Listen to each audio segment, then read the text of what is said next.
euh, nous allons commencer. On a des gens qui nous écoutent depuis Ashdod. Soyez la bienvenue, Madame Cohen. Voilà. Donc, nous sommes écoutés, sachez, nous sommes écoutés en Israël, à Paris, en France, au Maroc et en France, bien sûr. Baruch haba. Beruchim habaim, je commence le cours sans plus tarder. Ce soir, chers amis, ce soir, éteignez vos micros, comme ça on peut s'entendre, s'il vous plaît. Donc, le cours commence. Vous savez que ce soir, c'est Pessar Sheni. C'est aussi Hilula de Rabbi Meir Balanes. Ce soir, il faut savoir que le Midrash nous dit, et le Zohar HaKadosh rapporte, que ce soir, c'est une soirée de Ait Ratzon qui va durer 7 jours. Vous savez que dans chaque moment du calendrier, il y a des moments où HaKadosh Baruch Hu il dit ça c'est un bon jour pour pouvoir faire tchouva, pour pouvoir demander ce que tu as besoin, parce qu'Hachem, moi, HaKadosh Baruch Hu, je suis là pour toi.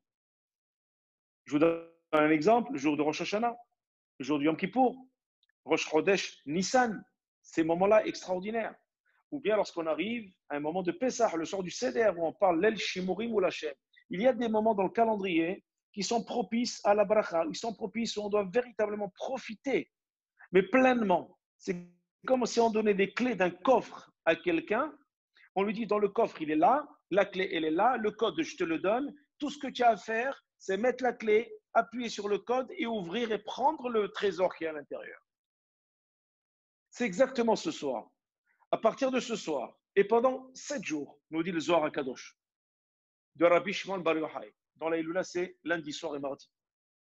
Il nous dit la chose suivante, que à partir de ce soir, où nous rentrons dans Pessah Sheni, où c'est une nouvelle délivrance, une nouvelle sortie d'Égypte, parce que c'est un Pessah Sheni, nous devons profiter de prendre ces clés, de faire en sorte pendant toute cette semaine, qui est analogue et en miroir avec la semaine de Pessah, du premier Pessah de 14 Nissan, ce soir 14 Iyar, nous allons avoir maintenant une semaine qui est en relation avec la semaine de Pessah, où nous allons sortir, pouvoir sortir et demander à Kadosh Baruch Hu tout ce que nous avons besoin. Non seulement nous avons les 7 jours, qui sont des 7 jours en relation avec Pessah, mais nous avons dans ces 7 jours-là 2 événements extraordinaires. 2 grands tzadikim qui vont prendre un relais extraordinaire et qui vont envoyer notre filote avec une force, avec un mérite que aucun Satan, aucun ange accusateur que nous avons créé avec notre nos Averot, Hasbe Shalom. Aucun ange accusateur ne pourra bloquer notre filote. Pourquoi? Parce que tout simplement, nous avons Rabbi Meir Balanes. En début de semaine, nous avons Rabbi Shimon Bar Yochai vers la fin de la semaine. Ça veut dire que nous sommes verrouillés. Non seulement la semaine est la Ait Ratzon de Brachot, mais en plus nous avons 2 tzadikim autour. Donc profitons, chers amis. Cette soirée est une soirée de lancement de Brachot. C'est une soirée de lancement de bonnes nouvelles, lancement de Refoua Shlema, lancement d'Ailon Nishmat pour l'élévation de l'âme de toutes les personnes qui nous ont quittés de notre communauté, au Maroc, en Israël, en France, dans le monde, tous ceux qui nous ont quittés à cause de ce fléau, de cette Maggefa. Alors nous prions véritablement ce soir pour que leur âme soit là-haut, Gan Eden, et que tous les malades retrouvent la santé, et toutes les familles qui sont en confinement vont sortir, certes, mais sortir comment aussi? De quelle manière ils vont sortir? C'est pour cela que je vous invite déjà la semaine prochaine, nous aurons un cours avec des professionnels en psychologie et en médiation pour aider toutes les personnes qui vont sortir du confinement pour pouvoir savoir comment on va appréhender tous les problèmes qui étaient latents dans les maisons et enfermés et vont ressortir lorsqu'il y aura le déconfinement. Et ça, c'est une parenthèse, on en parlera la semaine prochaine. On va commencer, avec votre permission ce soir, à parler de Pessah Sheni. Qu'est-ce que ça veut dire Pessah Sheni? La définition de Pessah Sheni, c'est le deuxième Pessah. Ça veut dire un mois jour pour jour après Pessah. 14 Nissan, 14 Iyar. Qu'est-ce qui se passe? Les Béné Israël sont venus voir certaines personnes de Israël. Je vous retrace l'histoire, le contexte. Après, nous allons penser une problématique extrêmement puissante. Nous allons arriver à un message puissant. Et nous allons sortir très fort de ce Dvar Torah et bourré d'espoir. En tout cas, c'est ce que je ressens. J'espère que vous ressentirez la même chose que moi. Alors, chers amis, Le contexte est le suivant. On est dans le désert. La deuxième année de la sortie d'Égypte. En 2449 de l'ère juive. Nous sommes en 5780. 2449.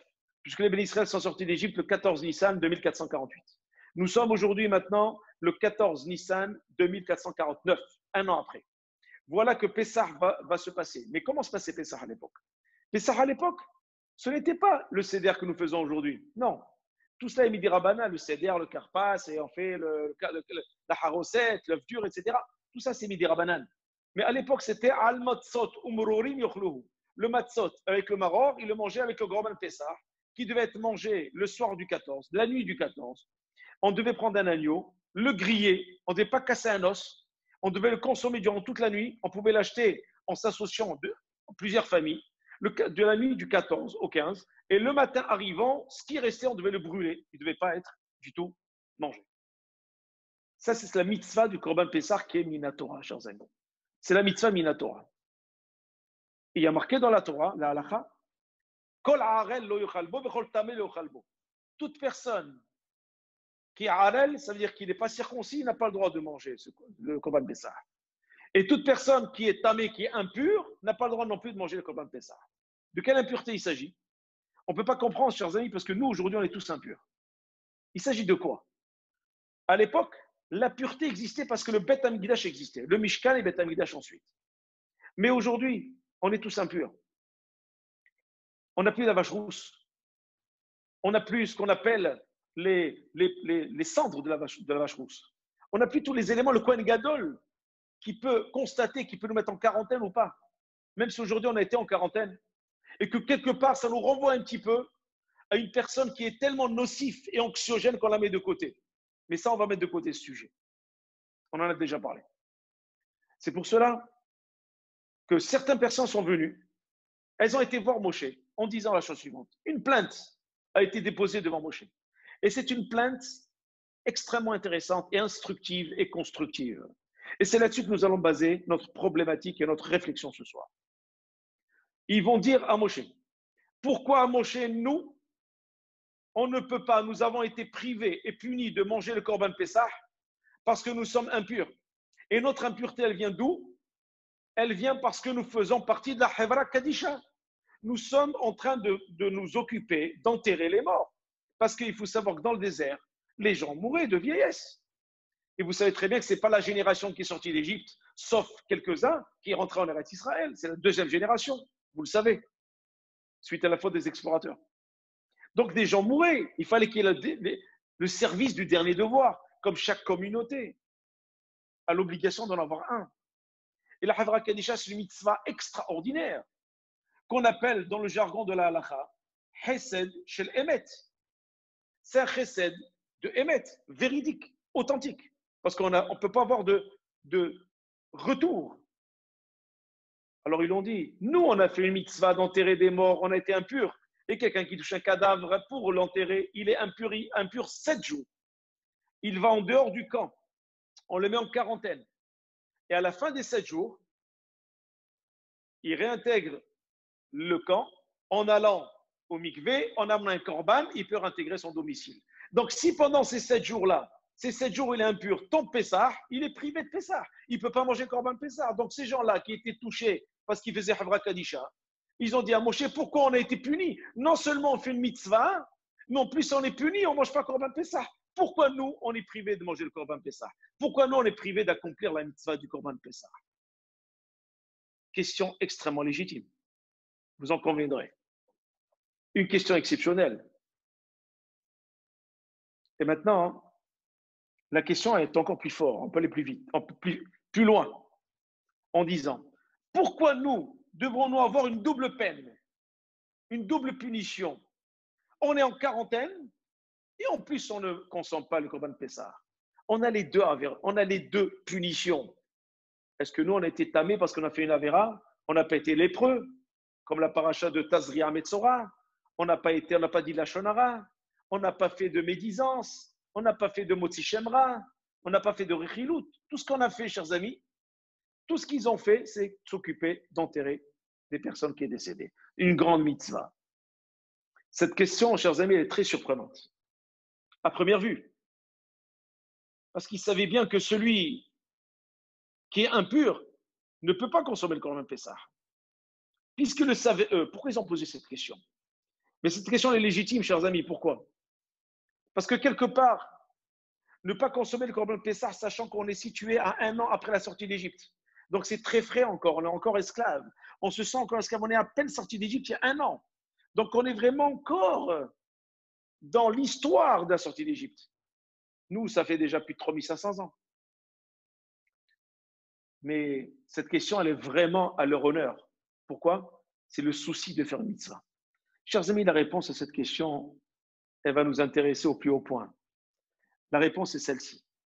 Il dit pourquoi? Parce que la mitzvah du Corban Pessah, elle représente à leurs yeux, qui étaient des esclaves d'hier, l'année dernière, ils étaient esclaves en Égypte, elle représente leur liberté retrouvée et leur gratitude vis-à-vis d'Akadosh Baruch Hu, qui est leur libérateur. C'est-à-dire que finalement, non seulement on s'est occupé d'enterrer des morts, de toucher des cadavres parce qu'on est obligé de leur faire la toilette mortuaire et de les enterrer dignement, comme la halakha l'exige. Mais en plus de cela, chers amis, mon cher Rabbeinu, et en plus on ne mange pas comme le Pessah, c'est-à-dire que nous, on va se sentir encore comme esclaves. C'est-à-dire qu'on n'aura pas la chance de marquer notre liberté. Manger, consommer le Corban Pessah, accomplir la mitzvah de Corban Pessah, c'est affirmer sa liberté. Affirmer sa liberté de servir à Kadosh Baruch Hu. S'affranchir de la servitude du Yetzer Hara. S'affranchir de la servitude de l'Égypte, qui représente l'idolâtrie à outrance. Et s'affranchir de l'idolâtrie, c'est être libre de servir à Kadosh Baruch Hu. Comme il est marqué chez nos Chachamim, il n'y a pas plus grande liberté que celui qui s'adonne à l'étude de la Torah. Ça veut dire quoi? La liberté, c'est se mettre sur une chaise 17 heures par jour, oui. C'est pas, il ne faut pas qualifier, définir la liberté comme quelqu'un qui fait ce qu'il veut. La liberté, dans la Torah, c'est quelqu'un qui donne libre recours à sa neshama. L'inshom, c'est quoi l'inshom? C'est respirer. Aujourd'hui, on se bat pour quoi? Le virus que nous avons aujourd'hui autour de nous, c'est quoi? Il pourrait nous amener à manquer de respiration, à être en détresse respiratoire. Nous, on cherche à garder notre respiration. Et notre respiration, c'est la Torah. Notre respiration, c'est les mitzvot. C'est comme un poisson dans l'eau, on le sort de l'eau. Un juif qui s'assimile, il n'est plus là, il ne respire plus. Sa neshama ne respire plus. Bien sûr, le corps respire, mais sa neshama ne respire plus. Donc, le fait d'être privé du Corban Pessah, c'est quelque part les punir de cette respiration de leur neshama, de respirer la liberté. Pourquoi tu nous empêches de respirer et de marquer notre liberté? Parce qu'on s'est affranchi de l'Égypte. S'affranchir du Yetzer Hara, s'affranchir de Avodah Zara, s'affranchir de tout ce que représente le monde égyptien, qui était le monde de la débauche, des Averot à outrance à cette époque-là, et qui aujourd'hui peut s'appeler de n'importe quelle manière aujourd'hui, appelez-le comme vous voulez. Donc, si on comprend mieux maintenant la question qu'ils ont posée à Moshe Rabbeinu, parce que quelque part, on peut se dire, mais quel culot d'aller voir Moshe Rabbeinu et de remettre en question une mitzvah d'Akadosh Baruch Hu, ça veut dire quoi? Ils sont en train de venir voir Akadosh Baruch Hu pour lui dire, mais qu'est-ce que ça veut dire? Non, on ne mange pas. Mais Hachem, il a dit, toute personne qui est incirconcis, toute personne qui est impure, elle ne mange pas comme un Pessah. Point. Comment ont-ils eu le culot d'aller voir Moshe pour changer la loi ou se plaindre contre une loi? On comprend mieux maintenant pourquoi Kadosh Baruch Hu a bien accueilli cette question et cette plainte. Elle a été bien accueillie, cette plainte. Pourquoi? C'est par souci d'accomplir des mitzvot. C'est par souci d'être au plus proche d'Akadosh Baruch Hu. C'est par souci d'être au plus proche de cette liberté qui nous permet à nous tous aujourd'hui de pouvoir s'adonner à l'étude de la Torah, s'adonner à l'accomplissement des mitzvot, s'adonner à élever et éduquer nos enfants dans la Torah et les mitzvot sans être empêchés par n'importe quel régime qui nous empêche de cela, comme c'était le cas à l'époque. Nous reviendrons avec l'histoire de Rabbi Meir qui vivait dans une époque romaine, qui est une époque terrible, l'époque de Rabbi Akiva, Rabbi Meir, Rabbi Shimon Bar Yochai, une époque terrible. Mais aujourd'hui, nous n'avons pas cela. Aujourd'hui, nous avons cette liberté de respirer. Si nous voulons respirer physiquement, il faut donner aussi à sa neshama la respiration. Aujourd'hui, c'est ce dont il s'agit, chers amis. Il s'agit quoi aujourd'hui, ce soir? Et depuis maintenant plus de 60 jours de confinement, on essaye de protéger notre respiration. Et qu'est-ce qui nous permet de respirer? C'est nos poumons, puisque ce virus attaque les poumons. Et ce poumon qui nous empêche ou qui nous donne la respiration. S'il est en bonne santé, on respire bien. S'il est en mauvaise santé, on respire mal. Voire on est en détresse. Voire on peut quitter ce monde. Si on est bien, on va bien. C'est cela, chers amis. Il s'agit de cela. Si on respire la Torah, alors on respire mieux aussi le monde. C'était ça la doléance. C'était ça la demande des bénis Israël. Pourquoi vous nous empêchez, les akriv, d'approcher le Korban Pessah? Parce que nous sommes impurs, mais on a fait une mitzvah, on a enterré on a fait la Hevra Kadisha, on a fait une mitzvah du dernier devoir. C'est vrai qu'on doit être impur 7 jours. Et en plus que cela, on est enfermé 7 jours. Et en plus, vous nous empêchez de faire une mitzvah qui marque notre liberté, qui nous permet de respirer notre liberté. Parce que c'est grâce à cette liberté que nous pouvons exprimer notre amour pour Akadosh Baruch Hu et notre pratique quotidienne des mitzvot. Chers amis, Akadosh Baruch Hu a reçu avec bienveillance cette question. Et lorsque cette question a été véritablement posée, on remarque en passant que la Torah ne s'oppose pas du tout au raisonnement et à la discussion des prescriptions qui sont déjà dictées par Akadosh Baruch Hu. Non, parce qu'on voit dans la Gemara, on remet en question des tas de choses. C'est permis de remettre en question, la condition de remettre en question pour étudier et non pas pour réformer. Et la Gemara, c'est sa rhétorique qui donne la richesse de l'étude de la Torah. Alors, bien entendu, nous savons très bien qu'il y a 2 conditions, chers amis, pour une personne de l'interdiction de consommer le Korban Pessah. La première, on l'a vu, c'est une personne qui est tamé ou qui est arel. Incirconcis ou impur, c'est la même chose, parce que l'incirconcis est considéré comme tamé. Très bien. L'incirconcis, lui, ne vient pas se plaindre, parce que lui, il est en faute. Mais on n'en a pas à cette époque-là. On est dans une époque de Moshe Rabbeinu, il n'y a pas de problème. Maintenant, la deuxième condition, pour avoir la permission d'avoir un Pesach Sheni, c'est quelqu'un qui est Bederech Rechoka Lachem. Quelqu'un, parce qu'à l'époque, on devait aller au Bet Amikdash pour aller amener le Korban Pesach et le consommer là-bas au Bet Amikdash. Mais quelqu'un qui habitait loin, en dehors d'Israël, il avait des semaines et des semaines pour venir. Il n'y avait pas de TGV, pas d'avion, il n'y avait pas de voiture. Ils allaient sur les ânes, sur les chameaux, sur les chevaux, sur les carrioles.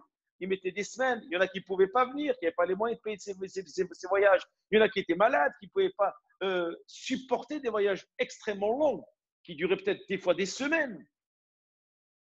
Donc cela leur était réservé Pessah Sheni. S'ils ne pouvaient pas venir à Pessah, ils pouvaient venir à Pessah Sheni au Beth Amikdash. Mes chers amis, il y a aussi une deuxième réponse que je voudrais vous donner aujourd'hui ce soir. Lorsque vous regardez, chers amis, Derech Rechoka, c'est quoi Derech Rechoka? Ça veut dire, Derech c'est un chemin, Rechoka c'est loin. Comment ça se fait qu'on a dit Derech Rechoka? Rechoka, ça veut dire très loin. Le He à la fin, chers amis, nous avons un He à la fin qui dit quelque chose d'assez intéressant. Le He à la fin veut dire quoi? Le He à la fin veut dire le chemin très long. Ça veut dire quoi le chemin très long? Ça veut dire quelqu'un qui était sur un chemin, mais s'est éloigné du chemin. Loin. Rehoka, ça veut dire les rahok. Ça veut dire un chemin long, mais ça veut dire il s'est éloigné. Rehoka et rahok. Rahok, c'est loin, et rehoka, quelqu'un qui s'éloigne. Ça veut dire que quelqu'un qui s'éloigne de la Torah, quelqu'un qui s'éloigne du chemin de la Torah, quelqu'un qui s'éloigne d'Hachem, parce que ça peut arriver à n'importe qui de s'éloigner. Ça peut arriver à n'importe qui d'avoir des moments de haut et de bas. C'est normal. Ça peut arriver que la personne, des fois, elle a des faiblesses. Elle a une dépression au niveau de sa pratique des mitzvot. Ça peut arriver, elle n'est pas condamnable. On n'est pas là pour juger qui que ce soit. Mais après, elle se reprend. Alors à ce moment-là, cette personne qui était loin, on lui permet de venir amener le Korban Pessah le 14 Iyar à Pessah Sheni. Pourquoi? Parce qu'elle a assoiffé de liberté et de retour vers Akadosh Baruch Hu. C'est pour ça que cette deuxième condition, elle nous rappelle que nous avons droit à une seconde chance. Et c'est l'objet du cours de ce soir. La chance d'avoir droit à une seconde chance. C'est-à-dire que finalement, Akadosh Baruch Hu, il nous remplit d'espoir. Il nous dit, mon fils, je sais qu'il y a des hauts et des bas. Je sais qu'un cœur qui bat, c'est un cœur qui monte et qui descend. Un homme qui vit, c'est un homme qui ne peut pas rester rectiligne. Normalement, il devrait toujours aller vers le haut. Mais quelquefois, c'est vrai que l'homme, il est faible. Et il a des moments de dépression, il a des moments de faiblesse, parce qu'il est fatigué, parce qu'il a un moment, il a des épreuves, des souffrances, des égarements, des influences, c'est mauvaises ou bonnes. Alors à ce moment-là, Hachem, il nous laisse toujours une seconde chance. Il dit toujours, tu sais, tu n'as pas fait Pessah, le premier Pessah, tu étais loin, derrière Hoka, tu étais éloigné. Alors, viens, toi qui as assoiffé de liberté de venir me voir, cette liberté de pouvoir me rejoindre. Parce que la liberté, elle ne peut s'affirmer que lorsqu'on rejoint Hachem. Parce que la liberté que la société nous véhicule, ce n'est pas une liberté. Là, je vous donne un exemple simple.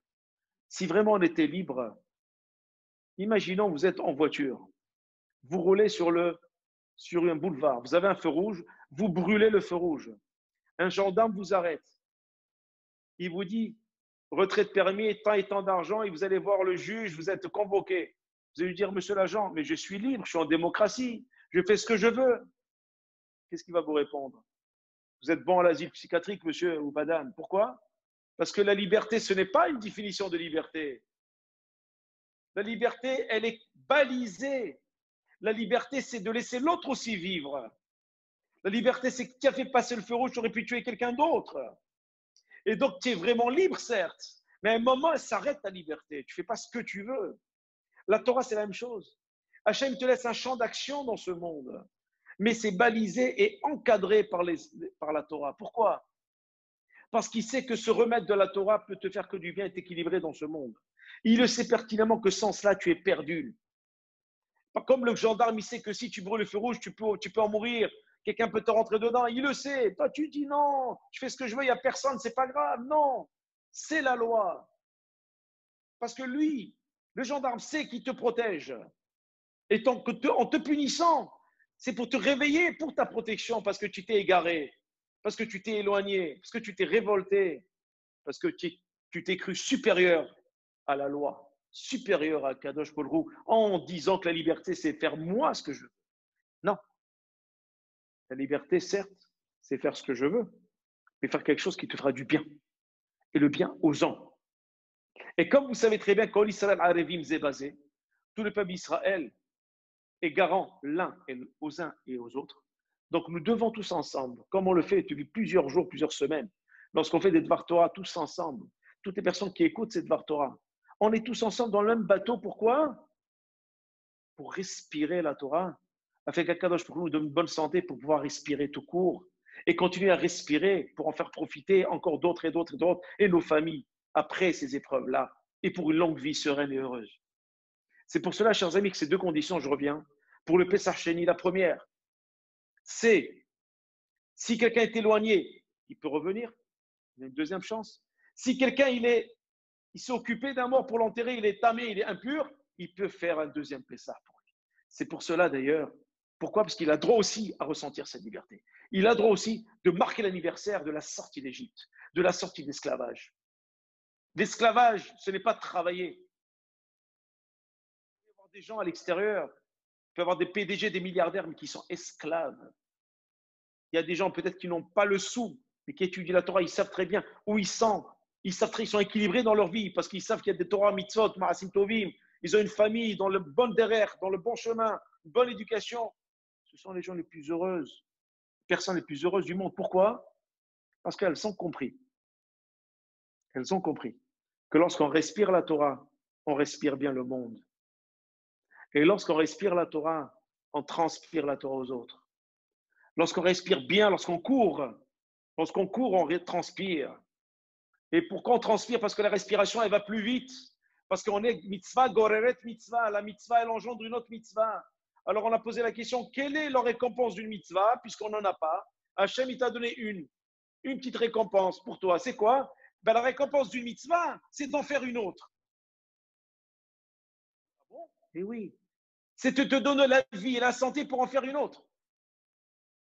Et puisqu'il y a la santé et la vie pour en faire une autre, sois heureux. Quel est le plus grand milliardaire?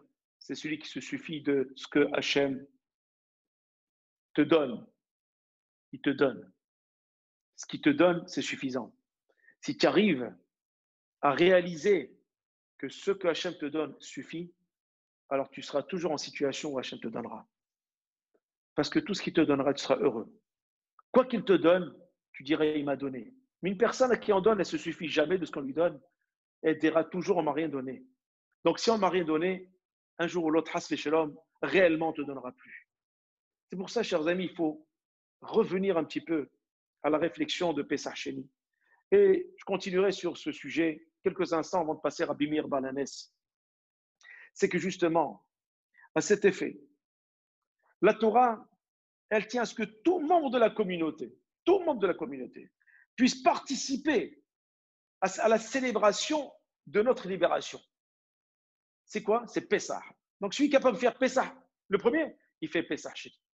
Pourquoi? Parce que c'est une deuxième chance. Pourquoi? Pour réintégrer le peuple juif. Parce que si si on s'exclut du peuple juif, ça serait vraiment un abandon et ça serait une désertion du peuple d'Israël. Et ça s'appelle une assimilation. C'est pour cela que garder la liberté de pouvoir pratiquer, c'est quelque part rester dans la famille, rester dans la communauté et quelque part se sentir fort parce que l'un donne la force à l'autre. En vérité, si on veut vraiment comprendre ce soir l'idée de Pessah Sheni avant de passer à Bimir Balanès, il faudrait comprendre que nous avons une sacrée chance, chers amis. C'est un grand espoir, c'est une lumière qui arrive. Laquelle? C'est qu'Hachem, il laisse toujours une deuxième chance. Il a changé la Torah par rapport à la plainte de ces béné Israël, de cette petite partie des béné Israël, qui ont dit, comment on fait, on n'a pas mangé Korban Pessah? Qu'est-ce que va dire Hachem? Moshe, écris une nouvelle mitzvah pour eux. Si lui qui n'a pas pu manger le Pessah Rishon parce qu'il était tamé, il était impur, il mangera Pessah Sheni. Vous vous rendez compte? Rajouter une mitzvah pour eux. Alors qu'ils sont venus en plainte, on aurait pu croire qu'il aurait mal pris Hachem. Comment? C'est cette Torah et c'est comme ça et pas autrement. C'est une Torah, c'est une loi. Nul est censé ignorer la loi et c'est comme ça. Non. Étant donné qu'il a compris leur besoin de s'intégrer dans la libération et dans la sortie d'Égypte pour s'affranchir de la servitude du Etzarara, du Satan, Hachem leur a dit, je vous rajoute cette mitzvah de Pessah Sheni. C'est pour cela, chers amis, on parle de clairvoyance, d'espoir. C'est que ce soir, Baruch Hashem, d'après plusieurs Chachamim, parce qu'il y en a certains qui disent que ce soir, c'est pas Saïloula, mais la majeure partie des Chachamim dans la Gemara disent que ce soir, c'est Saïloula, ce soir et demain, Rabbi Meir Balanès. C'est quoi le mot Meir? Meir, ça vient du mot or. Kiner mitzvah ve'torah or. La Torah, c'est la lumière. Meir, c'est un verbe conjugué. Ani Meir, j'éclaire. C'est un rave qui nous éclaire, c'est un tzaddik qui nous éclaire. Vous savez, il faut dire que aujourd'hui, l'espoir de cette deuxième chance, de ce Pessah Sheni, c'est que nous avons des tzaddikim qui nous éclairent pour nous affranchir en permanence de cette servitude. Parce que quelquefois, on a besoin de maîtres, comme nous dit Pirkei Avot, et ça c'est très important à retenir. Fais-toi un rav et achète-toi un partenaire d'études. Un homme sans maître, c'est un homme qui n'évoluera jamais. Un homme qui n'a pas de référence, qui ne se confronte pas aux idées de quelqu'un d'autre, ne peut jamais évoluer. C'est pour cela qu'étudier la Torah, il faut étudier avec un haver. Parce qu'avec un haver, je peux confronter les idées. Si j'étudie tout seul, il est normal que j'ai toujours raison. Je ne peux pas être en désaccord avec moi-même, donc je n'avance pas. Mais lorsque le Rav me donne la connaissance, le haver, c'est avec lui que j'étudie pour revenir sur cette connaissance qui m'a été donnée. Et Rabbi Meir Balanès était l'élève de Rabbi Akiva. Il faisait partie des 5 élèves rescapés des 24 000 élèves morts dans cette épidémie, cette épidémie du 1er au 33e jour du Homer, jusqu'à l'Akba Homer. C'est pour cela d'ailleurs qu'on garde la barbe, on ne se rase pas, on n'écoute pas de musique, pas de festivités jusqu'à mardi, où c'est là que va en mer ce mardi, Bezrat Hashem. Et Rabbi Meir Balanes, qui a étudié chez Rabbi Akiva avec Rabbi Shimon Bar Yochai, était un homme extrêmement subtil, extrêmement profond dans son étude, tellement profond qu'il pouvait trouver 150 à 200 raisons à une halakha qui est interdite, la rendre permise. C'est pour cela d'ailleurs que nos Khamim nous disent, étant donné qu'on n'arrive pas au niveau de Rabbi Meir, et loin de là, même à son époque, personne n'arrivait à son niveau. À notre époque, à plus forte raison, 1000 fois, que la halakha n'est jamais comme Rabbi Meir, parce qu'on n'arrive pas à le comprendre. C'est trop profond. Nous, il nous faut des halakhot qui sont à nos portées. C'est pour ça que la halakha n'est pas comme Rabbi Meir. Mais par contre, lorsqu'on voit une Mishnah, qui a été écrite par le rédacteur de la Mishnah qui s'appelle Rabbi Yehuda Nassi, qui a écrit, il a compilé toutes les Mishnayot, des milliers, des dizaines de milliers de Mishnayot. À chaque Mishnah, vous verrez qu'il n'y a pas de nom, Stam Mishnah, Rabbi Meir. Stam Mishnah, c'est Rabbi Meir. Quand il n'y a pas de nom, c'est Rabbi Meir. Et combien de Mishnah, des centaines et des centaines que Rabbi Meir nous a enseigné. C'est-à-dire qu'il a participé à nous éclairer aujourd'hui. Grâce à lui, nous avons des dizaines de milliers de Mishnayot et de phrases et de pages qui nous ont permis aujourd'hui d'être meïr, de nous éclairer aujourd'hui, de pouvoir étudier, et que dans toutes les shivotes aujourd'hui de par le monde, grâce entre autres à son étude, et entre autres à sa manière d'enseigner, a pu nous donner justement cet éclairage. Et je voudrais vous raconter, si vous plaît bien, une Gemara, Gittin, page 52, et il raconte une petite histoire pour vous montrer l'intelligence de Rabbi Meir, quelqu'un d'extrêmement intelligent. Excusez-moi si ça coupe parce qu'il n'y a que 40 minutes. Si ça coupe, on se reconnecte aussitôt. Voilà. Gittin 52. On raconte une histoire. Les voisins, vous savez, Rabbi Meir habitait dans un petit immeuble. Et voilà que les voisins de Rabbi Meir, ils étaient un couple. Ils se querellaient tous les vendredis après-midi. Après Hatzot. Je vais vous dire quelque chose, chers amis. Sachez que le vendredi après-midi, merci beaucoup d'être là. Et c'est un grand honneur de parler avec vous, de vous donner, de partager avec vous ce que je ressens et la Torah, la magnifique Torah que je me délecte de voir tous les jours avancer avec vous. Et donc, je recommence l'histoire, puisque tout le monde est revenu avec nous. Soyez les re-bienvenus. La Gemara Gittin, page 52. Écoutez, c'est une histoire extraordinaire. Vous allez voir comment on gère les relations familiales. Vous savez que le vendredi après-midi, c'est le moment propice au conflit entre le mari et la femme. Ça, vous avez compris. Amène-moi, tu n'as pas fait halot, tu ne m'as pas fait ça, tu ne m'as pas aidé à laver le parterre, et va faire le lit. Toi, tu es assis, moi, je fais tout. C'est quoi ça? Je ne suis pas ta boniche et compagnie, arrêtez. Et c'est la catastrophe. C'est le moment où le Satan, il s'installe. Il faut savoir que pendant ces moments-là, il y a marqué dans la Gemara, le Yom Shishi Ahar Hatzot, Zizman, c'est Satan. Le vendredi après-midi, c'est-à-dire juste après, vers midi, 1h, où on speed pour préparer le Shabbat, c'est à ce moment-là où on commence à se disputer, à chercher des histoires, et tu ne m'as pas aidé, et tu aurais dû faire ça, tu n'as pas fait, et voilà, moi je suis un chiffon, je suis qui ici, etc., etc. Les voisins de Rabbi Meir, ils se disputaient tous les vendredis après-midi. Tous les vendredis après-midi, c'était les disputes. Mais grave, les cris. La femme de Rabbi Meir, qui s'appelait Berouria, elle dit Rabbi Meir, là, s'il te plaît, va essayer de voir, ce couple va faire shlambaït. Tous les vendredis après-midi, nous, on prépare Shabbat. Nous, le vendredi après-midi, on va être tranquille Shabbat. On entend des cris terribles, ils vont se taper dessus là-haut. Va les voir. Rabbi Meir, il a dit, oui, ma femme, je vais y aller. Le respect de la femme est primordial. Oui, ma femme, je vais y aller. Et pourtant, Rabbi Meir, c'était un gadol. Pas de temps à perdre. C'était l'étude. On n'imagine même pas la grandeur de Rabbi Meir Balanes. Il monte, il tape. Ah, Rabbi Meir, Kavodo, Rabbi, qu'est-ce qui lui vaut le plaisir? Est-ce que ça ne vous dérange pas je voudrais m'asseoir et étudier chez vous parce que le Beth Midrash, il a fermé. Est-ce que je peux m'asseoir et étudier chez vous? Bien sûr, avec plaisir, Baruch Haba, installez-vous. Il s'installe, il ouvre la Gemara, il commence à étudier, il lui amène le thé, de l'eau, un petit peu les gâteaux, et il s'installe. Et bien sûr, le couple, vous imaginez bien, il n'y en a aucun qui a ouvert la bouche. Ils ont préparé Shabbat dans un calme religieux. Parce que Rabbi Meir était là. Et juste avant Shabbat, Rabbi Meir, il leur dit, voilà, je me lève, merci beaucoup. C'était vraiment une belle ambiance pour étudier, magnifique, je vous remercie. Et il est parti. Bien, la semaine, elle passe. Le vendredi d'après, il toque encore à la même heure, vers midi, il toque. Excusez-moi, la semaine dernière, l'ambiance était magnifique, j'ai tellement bien étudié. Est-ce que je peux m'asseoir encore étudier chez vous? Parce que chez vous, il y a un aura, il y a une ambiance que j'ai jamais vue nulle part. Ça vous dérange pas?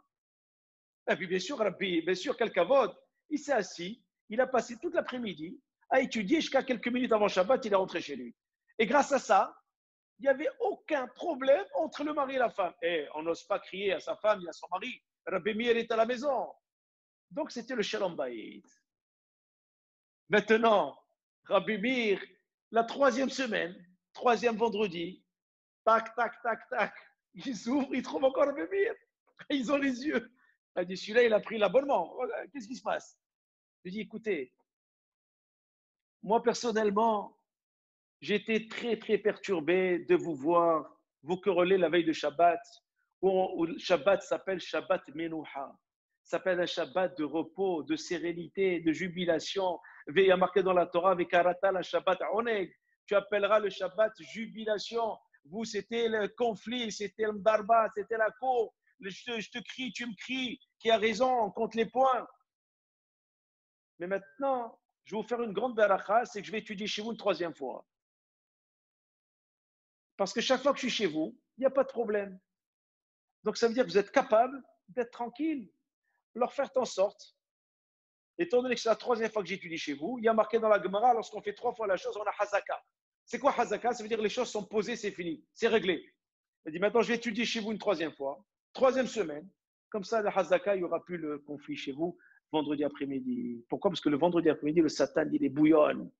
Et lorsqu'il a vu le Satan, que dans cette maison, il n'y avait plus de conflit, impossible, il y avait de la Torah, il y avait du respect. Qu'est-ce qu'il a dit le Satan? J'ai plus rien à faire dans cette maison, je vais aller voir une autre maison. Et le Satan est parti. Il a dit Rabbi Meir maintenant qu'on a installé beaucoup de Torah de chez vous, qu'on a installé beaucoup de kavod des rabbanim, qu'on a installé aussi, que vous avez appris à vous parler malgré le stress de la préparation de Shabbat. Ça fait 3 Shabbats, vous avez appris maintenant. Maintenant, le Satan, il n'est plus intéressé par votre foyer parce qu'il n'arrive plus à semer la zizanie dans votre foyer. Donc, il est allé, il est parti. Maintenant, vous êtes tranquille. Regardez comment Rabbi Meir Balanes, il arrivait à gérer les problèmes avec une intelligence, avec un doigté, avec une subtilité extraordinaire qui montrait justement qu'on n'a pas besoin de taper, de dire qu'est-ce que vous faites, pourquoi vous faites des cris et commencer à crier comme eux. Non, vous dérangez. Non, justement, non. Au contraire, c'est d'aller et d'installer un climat de confiance, climat de Torah. Et lorsque dans une maison, il y a de la Torah, automatiquement, il y a du respect. Quand il y a du respect, il y a du calme. Lorsqu'il y a du calme, le Satan, il dit, j'ai plus rien à faire ici. J'arrive pas à faire mon travail, il faut que j'aille ailleurs. Je vais aller chercher d'autres zigotos qui, eux, sont bien rodés pour se taper dessus. Voilà pourquoi, chers amis, ce soir, nous avons Pessah Sheni. On a une seconde chance. C'est quoi la seconde chance? Je voudrais conclure. La seconde chance est la suivante. Nous avions un monde avant le confinement. Nous allons sortir lundi ici en France et dans les pays respectifs, chacun a un déconfinement à des dates différentes. C'est un autre monde qui va commencer. Le monde d'avant est mort. Nous aussi, on n'est plus de ce monde, on a changé.